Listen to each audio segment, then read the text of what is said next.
Putain, j'ai l'impression que ça fait des mois, mais des mois que j'ai pas fait de vidéo. Bon, en même temps, c'est un petit peu vrai, hein. Si on compte pas les vidéos de l'aventure que j'ai postées récemment, mais qui datent en vérité, qui ont été faites en vérité il y a de cela plusieurs mois, voire un peu plus d'un an pour les premiers épisodes, sur l'aventure de MGS5, la dernière vidéo que j'ai faite en soi devait dater du mois de juin, voilà, justement du mois de juin. Et ça tombe bien, je parlais de MGS5, on va encore rester là-dessus. Je pense que ça va être la dernière vidéo que je vais faire sur ce jeu, hein. Peut-être si je trouve des trucs bizarres après, et éventuellement, mais normalement ce sera la dernière grosse vidéo que j'ai à faire là-dessus, hein. Quoi qu'il arrive, j'ai traité de Ground Zeroes, j'ai traité de Phantom Pain, je viens de faire l'intégralité du let's play de Phantom Pain, donc voilà. Donc, bonjour à tous, bienvenue pour ce nouvel collab sur l'explication version incognito 35 sur la fin de Metal Gear Solid 5 The Phantom Pain. Donc inutile de rappeler Metal Gear Solid 5. Bon, inutile de rappeler, je vais quand même le rappeler. MGS5 sorti le 1er septembre 2015 sur PS3, 360, PS4, Xbox One et PC. Personnellement, j'ai fait la version PC, que ce soit en vidéo test ou que ce soit dans le let's play. D'ailleurs, j'aurais pu le faire sur PS4, mais bon, j'avais déjà commencé sur PC à l'époque, donc autant continuer sur PC. De toute façon, il y a une partie de l'épisode 30. Ouais, vidéo sponsorisée par Mika, hein, une partie de la vidéo de l'épisode 30 par exemple que j'avais dû faire sur PS4 pour des soucis techniques. Bref, comme vous avez pu le voir à la fin de l'aventure de Metal Gear Solid 5 pour ceux qui n'avaient pas fait le jeu. Après bon, je sais qu'on a été très nombreux à faire le jeu. Je préfère dire, hein, la vidéo contient du spoil. Bon, après le jeu il est sorti il y a 4 ans, mais quand même, on sait jamais.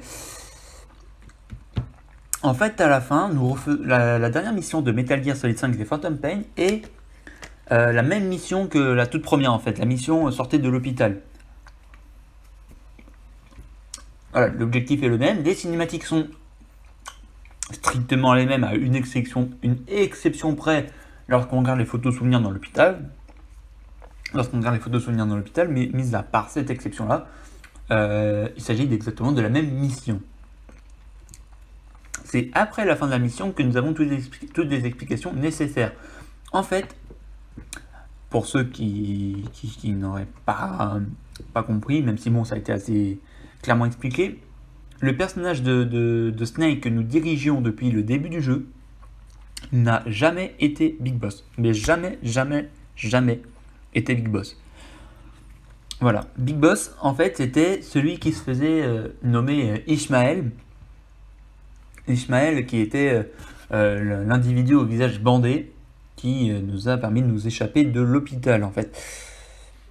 Et en fait, c'est ce personnage-là qui après qu'on disait, qui a très mal conduit, qui était en vérité Big Boss. Voilà, c'est lui le véritable Big Boss que nous dirigeons dans Metal Gear Solid 3, dans Peace Walker et dans Metal Gear Solid 5 Ground Zeroes.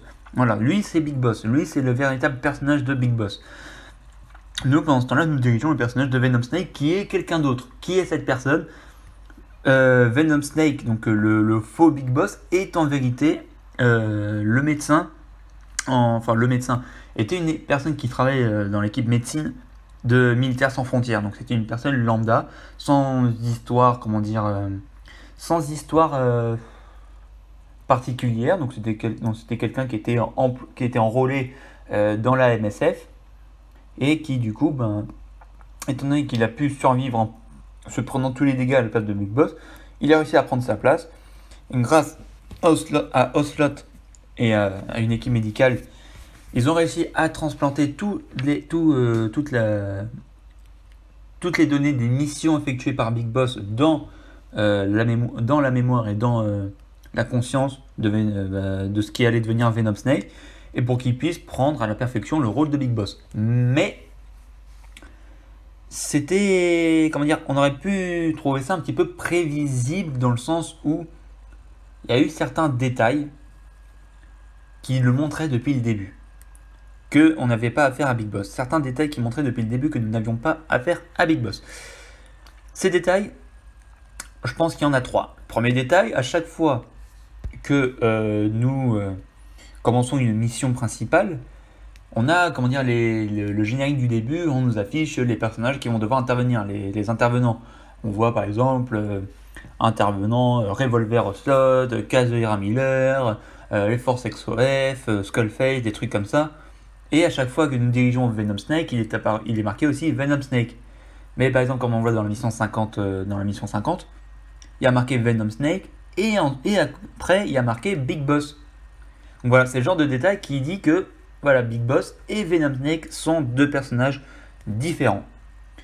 Deuxième détail, dans la mission Destination Enfer, qui est la mission 12, il me semble. Qui est la mission 12, si ma mémoire est exacte. Dans la mission 12, lorsque nous arrivons dans le bâtiment où est enfermé Dr. Emmerich, on a la capsule dans laquelle avait été enfermé Strangelove. On avait du coup la voix de Strangelove qui interpelle Snake, qui dit Snake, et après non, ce n'est pas toi. Et effectivement, ce n'est pas le Snake que nous avions connu. Voilà, ce n'est pas le Big Boss dont la légende a été forgée, sur ses missions, sur ses acquis, grâce à par exemple la mission Opération Vertueuse, qui celle-là était un échec, et Naked Snake. Voilà. C'est pas le Big Boss que Strangelove a connu. C'est pour ça qu'elle dit non, ce n'est pas toi, en voyant Venom Snake. Voilà, c'est dans ce sens-là où on aurait pu prévoir aussi vers le début que nous n'avions pas affaire au véritable Big Boss. Après, il y a un autre détail. Le comportement de Snake dans ce jeu est bien différent de ce qu'on a dans les autres missions. Son comportement est bien différent dans le sens où Venom Snake est beaucoup moins bavard que Big Boss, déjà. C'est quelque chose qu'on a pu remarquer quand on fait Phantom Pain. Big Boss, enfin Venom Snake, du coup, ne parle pas énormément, pour ainsi dire presque pas. Il parle vraiment quand cela est nécessaire, il ne prend pas énormément la parole. Au contraire de Big Boss, du vrai Big Boss, qui lui, je vais pas dire que c'était un moulin à parole non plus, parce que ce n'est pas le cas, mais il était beaucoup moins réservé, si je puis dire ça ainsi. On va dire qu'il était beaucoup moins réservé, bien plus bavard que Big Boss. Enfin, que Venom Snake. Big Boss est bien plus bavard que Venom Snake. Et aussi, il y a, notamment même vers le tout début du jeu, lorsque Venom Snake sort du camion dans lequel Big Boss, justement, avec son bandage autour du visage, se trouve, là où il y a eu l'accident à Chypre. Quand Ocelot vient le chercher, il fait Boss, moi je suis Ocelot, tu sais qui je suis. Mais alors que si jamais il savait à qui il avait affaire, Ocelot n'aurait jamais eu à se représenter, se présenter une nouvelle fois. Je veux dire, Big Boss sait à qui il a affaire quand il voit Ocelot, il sait qu'il a affaire à lui. Il est obligé, il doit savoir. Mais voilà, il se présente, et même si à la fin, dans les cassettes, Ocelot dit à Big Boss qu'il va s'auto-persuader que Venom Snake est le véritable Big Boss, il y a des trucs quand même qui peuvent laisser penser comme ça dès le début que Ocelot sait au fond de lui-même qu'il n'a pas vraiment affaire au vrai Big Boss. Et même par exemple dans la mission numéro 2, lorsqu'on débarque sur la Mother Base, lorsque Ocelot nous dit quoi faire, comment utiliser ceci, comment utiliser cela, comment utiliser les principaux éléments de la Mother Base, ce qui est possible de faire par exemple, c'est de lui tirer dessus avec une balle tranquillisante. Et là il se met à nous dire 2 plus 2 égale 5, 2 plus 2 égale 5. Et ça c'est une phrase qu'il répète au véritable Big Boss à la fin pour s'auto-persuader que Venom Snake est le véritable Big Boss. C'est-à-dire que lors de la cassette, lorsque Ocelot parle au vrai Big Boss, il lui dit pour cette année 2 plus 2 égale 5. Voilà, ce genre de petits détails qui montrent que voilà, même Ocelot, il n'était pas vraiment persuadé qu'il avait affaire au véritable Big Boss depuis le début de Phantom Pain. Voilà. Dans ce cas, que se passe-t-il après ? Après Metal Gear Solid 5, que se passe-t-il? Big Boss n'apparaîtra jamais. Il n'apparaîtra jamais dans le sens où Big Boss aura un rôle très en retrait dans Metal Gear Solid 5, mais à la fois très crucial pour le reste de la saga. À la fois très crucial pour le reste de la saga, dans le sens où on comprend des trucs sur lesquels on avait des interrogations depuis les tout premiers Metal Gear. Ou depuis les tout premiers Metal Gear, ceux qui datent de l'époque Famicom, de l'époque de la NES. Attends, je sais plus si la NES et la Famicom c'est la même. Non, je crois que c'est la même console. Je crois, je suis pas sûr. Je suis plus sûr. Parce que moi j'ai toujours dit la NES, apparemment il y en a qui disent la Famicom. Je suis pas sûr, faudra que je me renseigne. Mais voilà. On n'est pas. Ça répond à des questions qui datent des tout premiers Metal Gear Solid. Non, mais des tout premiers Metal Gear tout court. Même pas forcément les Metal Gear Solid, les premiers Metal Gear tout court.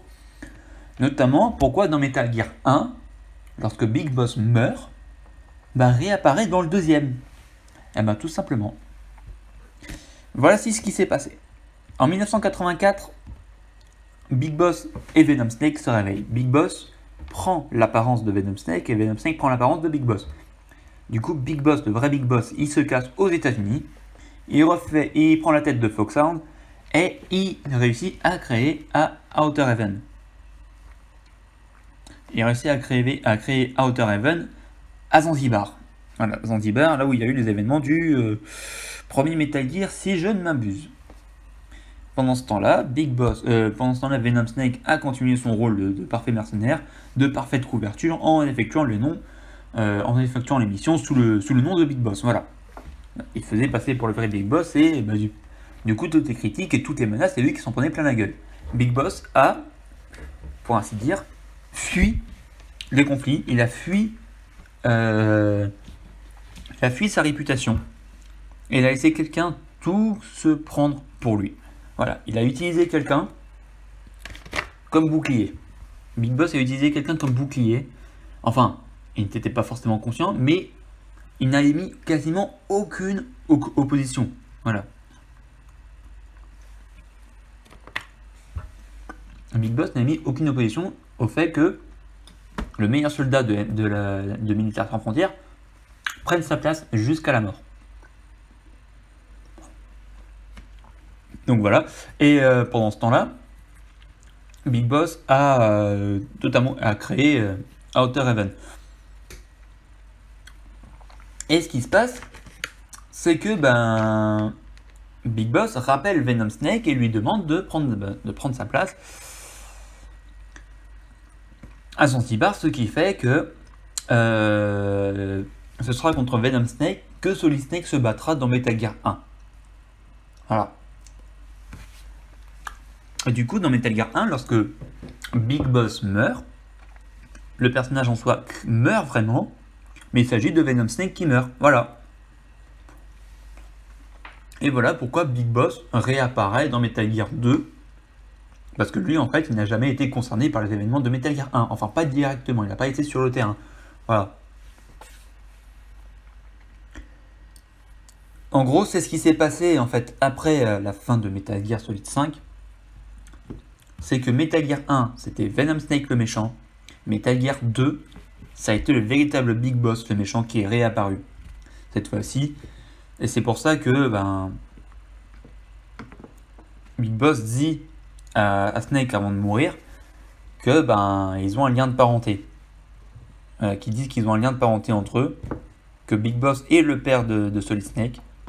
Et ça me fait revenir à un point d'ailleurs, un point qui aurait pu nous faire comprendre pendant le jeu que on n'avait pas affaire au vrai Big Boss.